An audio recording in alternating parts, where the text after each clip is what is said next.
دو محرموں کو نکاح میں جمع کرنا. اب ہے دو محرموں کو نکاح میں جمع کرنے کا مسئلہ. ساختہ ایسا رشتہ کہ اگر ان دو عورتوں میں سے کوئی مرد ہوتی تو آپس میں دونوں کا نکاح نہ ہو سکتا. ایسی دو عورتیں ایک ساتھ ایک مرد کے نکاح میں نہیں رہ سکتی. دو شادیاں کرنا منع تو نہیں ہے اسلام میں، تو لیکن دو شادیاں کرنا چاہتا ہے کوئی، تو پہلی بیوی کی کوئی ایسی رشتہ دار لے کر آ رہا ہے، پہلی بیوی ایسی رشتہ دار لے کر آ رہا ہے کہ اگر ہم ان دونوں بیویوں میں سے ایک کو مرد فرض کر لیں، کسی ایک کو بھی مرد فرض کریں، تو ان دونوں کا پھر آپس میں ہم سوچیں کہ کیا شرعی اعتبار سے ان دونوں کا نکاح ہو سکتا ہے، تو ان کا جو قریبی رشتہ دار ہوتے ہیں اس اعتبار سے وہ نکاح نہیں ہو سکتا. تو ایسی دو عورتوں کو ایک مرد اپنے نکاح میں بھی نہیں رکھ سکتا. جب ایک مر جائے یا اسے طلاق مل جائے اور پھر عدت بھی گزر جائے تب وہ مرد دوسری عورت سے نکاح کر سکتا ہے. اس کی آگے صورتیں ہیں. مسئلہ جب تک ایک بہن اپنے نکاح میں ہے اس وقت تک اس کی دوسری بہن سے نکاح درست نہیں. نکاح کرے گا ساتھ ہی دوسری کو تو نکاح ہوگا ہی نہیں. ہاں اگر پہلی مر گئی یا اس کو طلاق دے دی اور عدت گزر گئی تو اب دوسری بہن سے نکاح درست ہے. طلاق کی عدت پوری ہونے سے پہلے بھی نکاح درست نہیں ہے.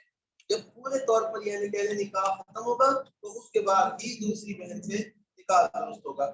اب دو بہنیں ایسے ہیں کہ ایک بہن کو بھائی ایک کو مرد فرض کر لیں تو ایک بہن بھائی بنیں گے، بہن بھائی کا کبھی بھی آپس میں نکاح نہیں ہوتا. تو اس اعتبار سے یہ ایک کو یعنی ایسی دو عورتوں کو ہم اکٹھا نہیں کر سکتے.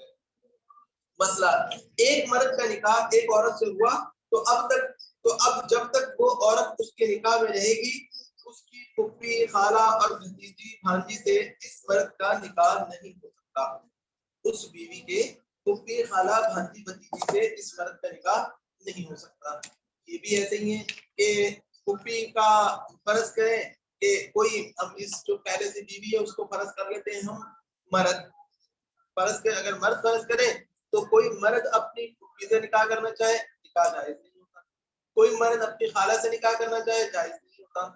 بھانجی بھتیجی سے نکاح کرنا چاہے جائز نہیں ہوتا. تو یہاں بھی اسی طرح سے ہم سمجھیں گے کہ ایسی دو بیویاں ہیں کہ جن میں آپس میں ایسی رشتہ داری ہے ان کو پھر نکاح میں کبھی بھی اکٹھے نہیں رکھ سکتے. مسئلہ اسی طرح دو بہنیں اگر سگی نہ ہوں، ماموزاد یا چاچا زاد یا پھوپھی زاد یا خالہ زاد بہنیں ہوں تو وہ دونوں ایک ساتھ ہی ایک مرد سے نکاح کر سکتی ہیں. ایسی بہن کے رہتے ہوئے بھی بہنوں سے نکاح درست ہے. یہی حال پھوپھی اور خالہ وغیرہ کا ہے. اگر کوئی دور کا رشتہ نکلتا ہے تو پھوپھی بھتیجی اور خالہ بھانجی کا ایک ساتھ ایک ہی مرد سے نکاح درست ہے. دیکھیے دو آپ نے مسئلہ چھوڑ دیا پیچھے. اچھا جی. مسئلہ ایک عورت ہے اور اس کی سوتیلی لڑکی ہے، یہ دونوں ایک ساتھ اگر کسی مرد سے نکاح کر لیں تو درست ہے. یہ ان دونوں کا آپس میں کوئی رشتہ داری نہیں ہے. ویسے تو لے پالک ہے لیکن لے پالک ہونے کے ناطے حقیقی رشتہ داری کوئی نہیں ہے، اس لیے ان دونوں کو اکٹھا کرنے تو یہ جائز ہے. آگے دو سگی بہنیں نہیں ہیں، مثلا دونوں ماموزاد ہیں تو ماموزاد بہنیں ہوں ان میں سے اگر ہم ایک کو فرض کر لیں کیا کہتے ہیں لڑکا اور ایک کو لڑکی فرض کریں تو اپنی ماموزاد سے تو آدمی کا نکاح درست ہوتا ہے، یا اپنی پھوپھی زاد سے یا اپنی چچا زاد سے، یا اگر کوئی خالہ لگتی بھی ہے لیکن دور کی لگتی ہے جو رشتے میں جیسے دور کی خالہ بنتی ہے خالہ نہیں ہے تو اس سے بھی نکاح جائز ہوتا ہے مرد کا. تو ایسی صورت کرے گا تو وہ جائز ہوگا. یہاں پر رشتہ داری کے دو محرموں کو اکٹھا کرنے کا معاملہ بھی مکمل ہو گیا. آگے ہے رضاعت یعنی دودھ کے رشتے جو حرام ہوتے ہیں. مسئلہ جتنے رشتے نسب کے اعتبار سے حرام ہیں وہ سب رشتے جتنے رشتے نسب کے اعتبار سے حرام ہیں وہ رشتے دودھ پینے کے اعتبار سے بھی حرام ہیں. جتنے رشتے نسب کے اعتبار سے حرام ہیں کہ آدمی اپنے بیٹے سے بیٹی سے ماں سے یہ ساروں سے نکاح نہیں کر سکتا، اسی طرح سے دودھ کے اعتبار سے کسی کوئی آدمی بیٹی بنتی ہے کسی کی دودھ کے اعتبار سے تو اس سے نکاح نہیں کر سکتا. تو لڑکی کا دودھ پلانے والی ماں کے شوہر سے نکاح درست کی کیونکہ وہ اس کا باپ ہوا، اور دودھ شریک بھائی سے بھی نکاح درست نہیں جس لڑکے کو عورت نے دودھ پلایا ہے اس سے اور اس کی اولاد سے نکاح درست نہیں، کیونکہ وہ اس کی اولاد ہوئی۔ دودھ کے حساب سے ماموں، بھانجا، چاچا، بھتیجا سب سے نکاح حرام ہے۔ مسئلہ دودھ شریک دو بہنیں ہوں تو وہ دونوں بہنیں ایک ساتھ ایک مرد کے نکاح میں نہیں رہ سکتی، غرض کہ جو حکم اوپر بیان ہو چکا ہے دودھ کے رشتوں میں بھی وہی حکم چلتا ہے۔ آگے ہے کسی کے نکاح میں ہونا۔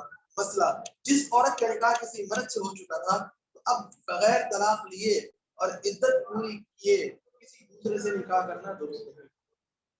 یہ ویسے تو ایسی نوبت عام طور سے پیش نہیں آتی، البتہ ایک صورت ہوتی ہے کہ جہاں پر ایسی نوبت آ جاتی ہے معاشرے میں اور لوگوں کو پتہ نہیں آتا۔ وہ صورت یہ ہوتی ہے کہ اپنی طرف سے انہوں نے سمجھا کہ طلاق کمپلیٹ ہو گئی تھی، کہیں اور نکاح کر رہے ہیں، یا پھر کیس اگر وکیل نے بگاڑ دیا تو وہاں پر پھر کبھی کبھی ایسا ہو جاتا ہے کہ شریعت کی بعض ریکوائرمنٹس رہ جاتی ہیں، تو کبھی کبھی پھر عدالتی خلا کا مسئلہ آ جاتا ہے کہ وہاں پر اگر آگے نکاح کر رہے ہیں تو پہلے سے اگر عورت کسی کی نکاح میں ہے، ابھی شرعی اعتبار سے کمپلیٹ نہیں ہوا، وہ طلاق کمپلیٹ یا خلا کمپلیٹ نہیں ہوا، تو وہاں پر پھر مسئلہ آتا ہے کہ آگے نکاح کر رہے ہیں تو آگے نکاح شرعی اعتبار سے ہو گئی۔ کسی کی عدت میں ہونا۔ مسئلہ کسی عورت کے میاں نے طلاق دے دی یا مر گیا تو جب تک طلاق کی عدت یا مرنے کی عدت پوری نہ ہو چکے تب تک دوسرے مرد سے نکاح کرنا درست ہے۔ نمبر 7، مرد کی نکاح یا عدت میں 4 عورتوں کا ہونا۔ جس مرد کے نکاح میں 4 عورتیں ہوں اب اس کا 5ویں عورت سے نکاح کرنا درست نہیں، اور ان 4 میں سے اگر کسی ایک کو طلاق دے دی تو جب تک طلاق کی عدت پوری نہ ہو چکے کسی اور عورت سے نکاح نہیں کر سکتا۔ عدت کے اندر ہے جب تک ایک بیوی، اس کا مطلب ہے کہ وہ ابھی بعض اعتبار سے نکاح ملے ہے، نکاح سے بالکل علیحدہ نہیں ہوئی، تو ایسے میں 5ویں عورت سے نکاح کرنے کی صورت بن جائے گی جو کہ بالکل جائز ہے۔ 8ویں وجہ ہے نکاح درست نہ ہونے کی دین کا اختلاف۔ مسئلہ کسی مسلمان عورت کا نکاح کسی کافر مرد سے جائز نہیں، کسی مسلمان عورت کا نکاح کسی کافر مرد سے جائز نہیں، خواہ وہ اہل کتاب میں سے ہو یا نہ ہو۔ مسئلہ کسی مسلمان مرد کا نکاح کسی ایسی کافر عورت سے جائز نہیں جو اہل کتاب میں سے نہ ہو۔ مسئلہ مسلمان مرد کا کسی اہل کتاب عورت یعنی یہودی یا عیسائی عورت سے نکاح ہو تو جاتا ہے لیکن بہت سی خرابیوں کی وجہ سے مکروہ تحریمی ہے، بہت سی خرابیوں کی وجہ سے مکروہ تحریمی ہے۔ وہ دو خرابیاں یہ ہیں۔ نمبر 1، مردوں میں عام طور سے دینداری مغلوب ہے یا سرے سے ہے ہی نہیں۔ یہ نوبت آتی ہے زیادہ تر باہر جانے والے دوسرے ممالک میں جو چلے جاتے ہیں ان کے ساتھ یہ زیادہ معاملہ پیش آتا ہے کہ وہاں یہودی عورت سے یا عیسائی عورت سے جن کو اہل کتاب کہتے ہیں ان سے نکاح کر لیتے ہیں، تو اب دینداری ان مردوں کے اندر اپنی بعضوں کے اندر ہوتی ہی نہیں بالکل سرے سے، یا ہوتی ہے تو بہت مغلوب ہوتی ہے، بہت کم ہوتی ہے۔ اس صورت میں پیدا ہونے والے بچوں پر ماں کا غلبہ ہو جاتا ہے اور بچے ماں کا دین اختیار کر لیتے ہیں۔ مسلمان باپ کی وجہ سے بچے مسلمان شمار ہوتے ہیں، پیدا ہوتے ہیں تو ان کو مسلمان سمجھا جاتا ہے، لیکن بعد میں انہوں نے ماں کا دین اختیار کر لیا تو گویا کہ وہ اسلام سے پھر غیر مرتد ہو گئے۔ تو اس میں سبب کون بنا؟ سبب یہ مرد بنے، اس نے نہ تو کوئی تعلیم دی نہ کوئی کچھ کیا، تو اس کی وجہ سے گویا کہ اس نے اپنے بچوں کو اپنے ہاتھوں اسلام سے باہر نکال دیا۔ دوسری وجہ، خود مرد بھی عورت کے افکار و نظریات سے متاثر ہو جاتے ہیں، اس لیے ان عورتوں سے نکاح کرنے سے پرہیز کرنا چاہیے۔ تو یہ مکروہ تحریم ہوتا ہے باہر جانے والے لوگوں کے ساتھ، یہ معاملہ بہت سی مرتبہ پیش آ جاتا ہے۔ مسئلہ اگرچہ بعض حضرات کے نزدیک اثنا عشری شیعہ اور منکرین حدیث اہل کتاب کے حکم میں ہیں، لیکن ایسی عورتوں سے نکاح کرنے میں اور بھی زیادہ خطرے ہیں، کیونکہ یہ لوگ اپنے آپ کو مسلمان کہتے ہیں اور لا علمی کی وجہ سے عام لوگ بھی ان کو مسلمان سمجھ لیتے ہیں۔ تنبیہ، بعض مسلمان مثلا بیرون ملک مثلا تھائی لینڈ وغیرہ کسب معاش کے سلسلے میں کمائی کرنے کے لیے جاتے ہیں اور وہاں کسی مثلا بدھ مذہب عورت کو مسلمان کر کے اس سے شادی کر لیتے ہیں، پہلے عورت کو مسلمان کرتے ہیں پھر اس سے شادی کر لیتے ہیں، پھر کچھ عرصے بعد اس کو وہیں چھوڑ کر خود اپنے ملک میں مستقل واپس آ جاتے ہیں، بھاگ آتے ہیں، اس کو بتاتے بھی نہیں کہ ہم جا رہے ہیں۔ پیچھے وہ عورت پھر دوبارہ کفر اختیار کر لیتی ہے، اور بچے پیدا ہوئے تو وہ بھی کافر بن جاتے ہیں۔ یہ بہت سخت گناہ کی بات ہے، اور اس کا بڑا وبال ہے، کیونکہ ان عورتوں اور بچوں کے مرتد ہونے کا، اسلام سے پھر جانے کا سبب یہ مرد بنے ہیں۔ یہ تو بہت بڑی خرابی کی بات ہے۔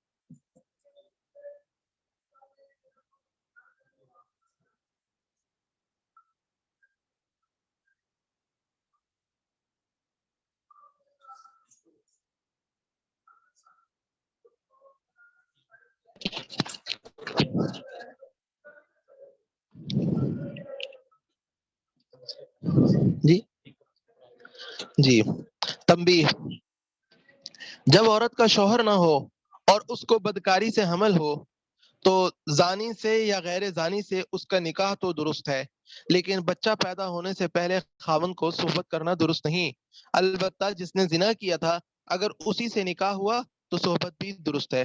یہاں پر اس کا نکاح اگر کسی زانی کے علاوہ جو زنا کرنے والا تھا اس کے علاوہ کسی اور شخص سے نکاح ہوگا تو وہ نکاح پھر بھی درست ہوگا، کہ لیکن ایک بات ہے کہ اس دوسرے شخص کو بیوی کے پاس جانا درست نہیں ہے۔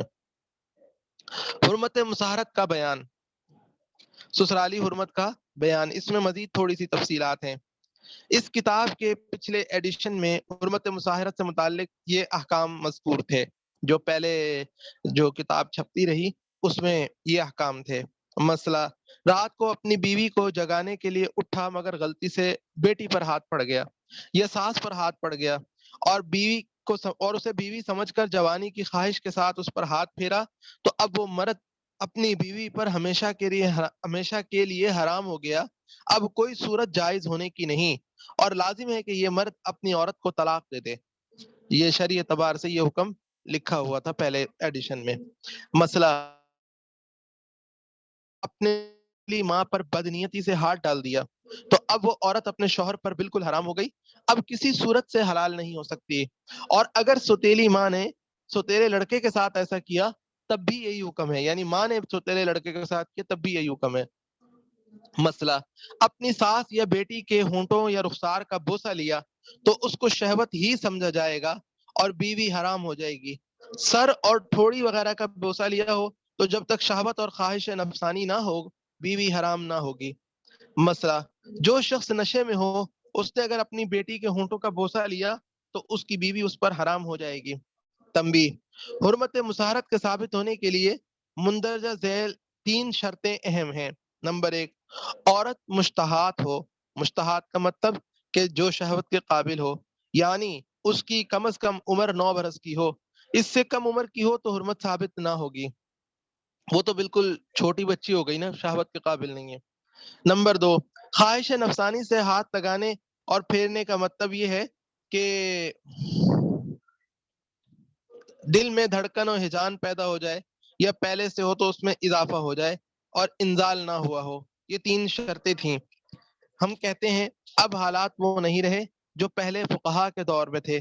فقہا نے اپنے دور کے حالات کے اعتبار سے احتیاط کو ملحوظ رکھا، جبکہ موجودہ حالات میں اس احتیاط کو برقرار رکھنے میں تنگی ہونے لگی ہے۔ اس لیے ہم نے فقہائے حنفیہ کے اصول و تعلیل کی پیروی کرتے ہوئے حرمت مصاہرت کے احکام مختلف اختیار کیے ہیں، جن کو ہم آگے ذکر کرتے ہیں۔ دیکھیں، یہ جو صورتیں لکھی ہوئی ہیں ان میں سے بہت سی صورتیں تو ہمارے سامنے ایسی آنے لگ گئی تھیں کہ مثلاً سگا بیٹا ہے، اس نے شرارت کر دی، بعد میں لوگوں نے اعتراف کیا، یا اور ایسے کیا کہ اب ایسی صورت میں نکاح، میاں بیوی کا نکاح ختم ہو چکا ہے لیکن وہ پھر بھی ساتھ رہ رہے ہیں، اور ایسا اکا دکا واقعات نہیں، بہت سارے واقعات پیش آنے لگ گئے ہیں۔ تو اس کی وجہ سے مسئلے کے اوپر نئے سرے سے غور کرنے کی ضرورت محسوس ہوئی، تو آگے پھر نئے سرے سے مسائل لکھے ہوئے ہیں۔ لیکن یہ مسئلے سے نئے سرے سے غور کرنے کا مطلب یہ نہیں کہ سارے اصولوں کو چھوڑ کر نیا مسئلہ بنا دیا گیا، گھڑ لیا گیا، ایسا نہیں کیا گیا، بلکہ اصولوں اور ضابطوں کے اندر رہتے ہوئے، اصولوں اور ضابطوں کے اندر رہتے ہوئے جہاں تک چھوٹ ملتی تھی وہاں تک چھوٹ والے مسئلے کو اختیار کر لیا۔ حالانکہ ہمارے پچھلے فقہا نے چھوٹ والے مسئلوں کو اختیار نہیں کیا، لیکن ہم نے مجبوری کے اندر کہ آج کل کے دور میں ایسے واقعات ذرا کثرت سے پیش آنے لگ گئے ہیں، تو پھر چھوٹ والے مسئلوں کو اختیار کر لیا۔ حرمت مساہرت یعنی سسرالی حرمت۔ حرمت مساہرت سے کیا مراد ہے؟ اس کا مطلب یہ ہے کہ جب کوئی مرد کسی عورت سے نکاح کرتا ہے تو اس کے نتیجے میں قرآن و حدیث کی روح سے مندرجہ ذیل رشتوں سے نکاح کرنا حرام ہو جاتا ہے۔ اپنی ساس سے اور ساس کی دادی نانی وغیرہ سے، یہ ہم پیچھے پڑھ آئے ہیں۔ بیوی کے ساتھ تنہائی بھی ہو چکی ہو تو اس کی سوتیلی بیٹی سے، عورت کے لیے سوتیلے بیٹے سے، مرد کے لیے اپنے بیٹے اور پوتے کی بیوی سے، اور عورت کے لیے اپنی بیٹی اور پوتی کے شوہر سے۔ نکاح کی اس حرمت کو حرمت مساہرت یا آسان لفظوں میں سسرالی حرمت کہتے ہیں۔ حرمت مساہرت کے چند اور مواقع: کسی مرد نے کسی اجنبی عورت سے زنا کیا تو اب اس مرد کا اس عورت کی ماں سے اور اس عورت کی بیٹی سے نکاح کرنا درست نہیں رہتا۔ یہی حکم اس وقت ہے جب مرد نے زنا تو نہیں کیا لیکن شہوت سے عورت کے جسم پر ہاتھ پھیرا ہو، خواہ بلا حائل ہو، یعنی بیچ میں کوئی رکاوٹ نہیں، کوئی کپڑا وغیرہ حائل نہیں تھا، یہ باریک بیچ میں حائل ہو جو جسم کی حرارت محسوس ہونے سے مانے نہ ہو۔ اگر عورت کا بوسہ لے یا عورت کی اندرونی شرمگاہ پر نظر ڈالے تو اس کا بھی یہی حکم ہے۔ اسی طرح اگر کسی عورت نے شہوت سے کسی مرد کو ہاتھ لگایا یا اس کا بوسہ لیا تو اب اس عورت کی ماں اور بیٹی سے اس مرد کا نکاح کرنا حرام ہو جاتا ہے۔ چند اور احکام جو بدلے ہوئے حالات میں فقہ حنفی کی روح سے معلوم ہوتے ہیں۔ نمبر 1، مرد اگر اپنی ساس سے دوائی جمع کر بیٹھے، دوائی جمع کا مطلب یہ ہے کہ جو شہوت کے کام ہوتے ہیں وہ کر بیٹھے تو اپنی کسی سالی سے کبھی نکاح نہیں کر سکتا، اور اگر اس سے زنا کر بیٹھے تو اس حکم کے ساتھ ساتھ سزا کے طور پر اس کی بیوی بھی اس پر حرام ہو جاتی ہے۔ پہلے ہم یعنی یہاں پر یہ ہے کہ بیوی حرام کب ہوگی، یعنی پچھلے مسئلے میں تو یہ تھا کہ بیوی ساس کو ہاتھ لگ گیا، پچھلے ایڈیشن میں جو مسئلہ لکھا ہوا تھا اس کے مطابق تو یہ تھا کہ ساس کو ہاتھ لگ گیا اگر شہوت سے تو بیوی حرام ہو گئی۔ یہاں پر یہ ہے کہ خالی ساس کو ہاتھ لگنے سے بیوی حرام نہیں ہو رہی، بیوی حرام اس وقت ہوگی جب ساس سے پورا زنا کر لے۔ مرد اگر اپنی بہو سے جمع یا دوائی جمع کر لے تو وہ بہو کی ماں سے کبھی نہیں نکاح کر سکتا، البتہ بہو بیٹے کا نکاح باقی رہے گا۔ پچھلے ایڈیشن کے مطابق یہ تھا کہ اگر کوئی مرد اپنی بہو کو ہاتھ لگا لے شہوت سے تو بہو کا اور بیٹے کا نکاح ختم ہو جاتا ہے، لیکن یہاں پر یہ ہے کہ بہو اور بیٹے کا نکاح ختم نہیں ہوگا جب تک کہ زنا نہ کرے۔ مرد اگر اپنی بیوی کی بیٹی سے، خواہ وہ اس مرد کی اپنی ہو یا سوتیلی ہو، تو زنا کر بیٹھے تو سزا کے طور پر اس کی بیوی اس پر حرام ہو جائے گی۔ بیٹا اپنی ماں سے کوئی غلط حرکت کر بیٹھے تو اس کے ماں باپ کا نکاح فاسد نہیں ہوگا۔ عورت اگر اپنے سوتیلے بیٹے سے ملوث ہو جائے تو اس عورت کا نکاح فاسد نہیں ہوگا، مگر مرد اگر اپنی ساس یا بیٹی سے صرف دوائی جمع کا ارتکاب کر بیٹھے تو اس سے اس کی بیوی اس پر حرام نہیں ہوگی۔ اجنبی عورت سے جمع یا دوائی جمع یعنی شہوت سے ہاتھ پھیرنا یا بوسہ لینا یا شہوت سے نگاہ ڈالنا وغیرہ، یہ حرمت مساہرت کا ثبوت، ان سے حرمت مساہرت کا ثبوت حدیث و آثار میں ہے۔ اصل میں یہ مسئلہ جب حنفیہ بیان کرتے ہیں نا تو لوگ ان پر اعتراض بھی کرتے ہیں کہ یہ عجیب و غریب مسئلہ نکال لیا، لیکن یہ مسئلہ اپنے پاس سے نہیں نکالا ہوا، یہ تو احادیث میں موجود ہے۔ دیکھیے پہلی حدیث ہے عن ابی ہانی الخولانی قال قال رسول اللہ صلی اللہ علیہ وسلم من نظر الى فرج امرأة لم يحل له امها ولا بنتها۔ ابو ہانی خولانی کہتے ہیں رضی اللہ عنہ، رسول اللہ صلی اللہ علیہ وسلم نے فرمایا جس نے کسی عورت کی شرمگاہ کی طرف دیکھا تو اس کے لیے اس عورت کی ماں اور بیٹی حلال نہیں رہیں گی۔ عن مجاہد رحمہ اللہ اذا قبلها او لامسها او نظر الى فرجها من شہوت حرمت علیہ امها وبنتها۔ بڑے تابعی مجاہد رحمہ اللہ کہتے ہیں کہ جب مرد کسی اجنبی عورت کا بوسہ لے لے یا شہوت سے چھوئے یا شہوت سے اس کی شرمگاہ کو دیکھے تو اس عورت کی ماں اور بیٹی اس مرد پر حرام ہو جاتی ہیں۔ عن سعید بن المسیب رحمہ اللہ والحسن رحمہ اللہ قال اذا زنى الرجل بامرأة فليس له ان يتزوج ابنتها ولا امها۔ سعید بن مسیب رحمہ اللہ اور حسن بصری رحمہ اللہ کہتے ہیں جب آدمی کسی عورت سے زنا کر لے تو وہ اس عورت کی بیٹی اور ماں سے نکاح کبھی نہیں کر سکتا. عن ابی سلمۃ بن عبد الرحمن وعروۃ بن الزبیر فی من زنا بامرأۃ لا يصلح له ان يتزوج ابنتها ابدا. ابو سلمہ بن عبد الرحمن اور کہتے ہیں جو شخص کسی عورت سے زنا کرے تو وہ اس عورت کی بیٹی سے کبھی نکاح نہیں کر سکتا. نکاح کی حرمت کے اس مسئلے کو حنفی فقہا نے عقلی زاویے سے اس طرح سے بیان کیا کہ اس حرمت کا اصل سبب جماع ہے. دیکھیے یہاں پر تو ساری صورتیں حدیثیں تو آ گئی تھیں، لیکن حدیثوں کے پر اصل مسئلے کی بنیاد ہوتی ہے. اگر عقلی اعتبار سے کسی کو سمجھانے کے لیے بتائیں تو اس کی ہم کیا توجہ کریں کہ دیکھنے سے کیا فرق پڑتا ہے. خالی کسی عورت کو دیکھنے سے یا شہوت کے ساتھ ہاتھ لگانے سے آخر کیا فرق پڑا. تو حنفی فقہا نے اس کی ایک توجیہ ذکر کی ہے. اس کو ہم یہ تو نہیں کہہ سکتے کہ حدیث پاک میں آئی بھی توجیہ ہے، لیکن پھر بھی توجیہ ہے، ایک اچھی توجیہ ہے ان کی. وہ توجیہ یہ ہے کہ اس حرمت کا اصل سبب جماع ہے، اور وہ بھی اس سے قطع نظر کرتے ہوئے کہ وہ زنا ہے، بلکہ اس اعتبار سے کہ جماع بچے کا سبب بنتا ہے جس سے مرد اور عورت کے درمیان جزئیت قائم ہوتی ہے. جزئیت کا مطلب یہ ہوا کہ اور بچہ عورت کا جز ہے اور ماں باپ کا بھی جز ہے. تو اور اسی طرح سے بچے میں دونوں کے اعتبار سے پھر دیکھیں تو ہم اگر ایک طرف سے چلائیں ضابطے کو تو اس طرح بھی چلا سکتے ہیں کہ بچہ باپ کا جز ہے اور ماں بچے کی جز بنتی ہے. اس اعتبار سے بچہ اور ماں دونوں اس بندے کا جز بن جاتے ہیں، اور اپنے جز سے فائدہ اٹھانا، اس کو اپنا بنانا ایسے جائز نہیں ہوتا. تو یہ جزئیت بنتی ہے. اس جزئیت کو اس طرح سے سمجھیے کہ جب کوئی عورت کسی غیر کے بچے کو دودھ پینے کی عمر میں دودھ پلاتی ہے تو اس کا جز یعنی دودھ، عورت کا جز یعنی دودھ بچے کے پیٹ میں جاتا ہے، اور اس طرح سے وہ دودھ بچے کا جز بن کر اس کی نشو و نما کا باعث بنتا ہے، جسم کا حصہ بن جاتا ہے. جب عورت کا جز بچے کے بدن کا جز بنتا ہے تو شریعت اس جزو بدن بننے والی اور بدن کی تشکیل کرنے والی جزئیت کا اعتبار کرتے ہوئے بچے کو دودھ پلانے والی کا جز قرار دے دیتی ہے، اور بچے پر خود اس عورت کے اصول و فروع کو حرام قرار دے دیتی ہے جیسا کہ وہ خود اس عورت پر حرام تھے. تو یعنی جب جزئیت بن گئی نا کہ اپنا جز بن گیا، کسی بھی اعتبار سے اپنا جز بن گیا، تو اپنے جز کے اوپر پھر اصول و فروع سب کچھ حرام ہو جاتے ہیں کہ اپنے جز سے کوئی آدمی ایسے فائدہ حاصل نہیں کر سکتا. اسی طرح جب کوئی مرد کسی بھی عورت سے جمع کرے، خواہ وہ اس کی منکوحہ ہو یا اجنبی ہو، اور اس سے حمل ٹھہر جائے، تو پھر جنین یعنی جو پیٹ کا بچہ ہے وہ عورت کا جز کہلاتا ہے.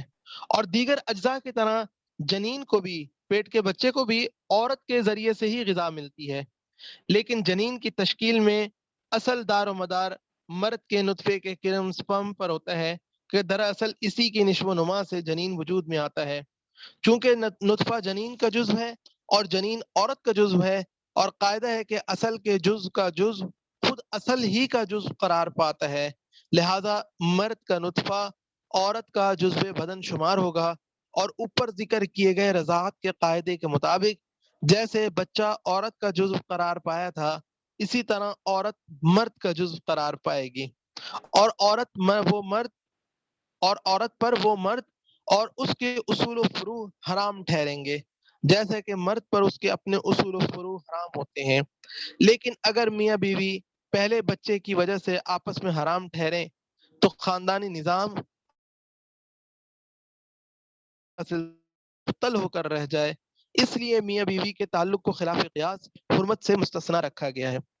خلاصہ اس کا یہ ہوا کہ اصل تو ضابطہ یہ بنتا ہے کہ بچہ جز ہے مرد کا، تو عورت کا بھی، عورت اس اعتبار سے جزو بدن بنتی ہے، یا بچہ جز ہے ماں کا اور باپ کا بھی جز ہے، تو اس کے اعتبار سے باپ بھی عورت کا جزو بدن بن جاتا ہے. یہ چین چلاتے ہوئے اگر ہم پیچھے کی طرف دیکھیں تو اس اعتبار سے اپنے جزو بدن سے فائدہ حاصل کرنا تو کسی کو جائز نہیں ہوتا. اگر ہم اسی ضابطے کو سامنے رکھیں تو کسی بھی میاں بیوی کا پہلا بچہ پیدا ہوتے ہی آئندہ استفادہ حلال نہیں ہونا چاہیے، آئندہ کے لیے ایک دوسرے کو استعمال نہیں کر سکتے، لیکن اس سے سارا نظام مختل ہو کر رہ جائے گا کہ کبھی بھی کوئی میاں بیوی ایک دفعہ سے زیادہ آپس میں تعلق قائم نہ کر سکیں، تو اس لیے میاں بیوی کی حد تک تو کبھی بھی اس میں ممانعت نہیں آتی، باقی سب میں ممانعت فوراً آ جاتی ہے۔ تو وہاں پر پھر اس طرح سے حنفی فقہا ایک توجیہ کرتے ہیں، یہ ان کی ایک توجیہ ہے۔ اس توجیہ میں اگر مزید دوبارہ سمجھنا چاہیں تو پھر نیکسٹ آپ بتا سکتے ہیں، ہم انشاءاللہ اس کو دوبارہ اور وضاحت سے ذکر کر دیں گے اگلے سبق کا ٹائم۔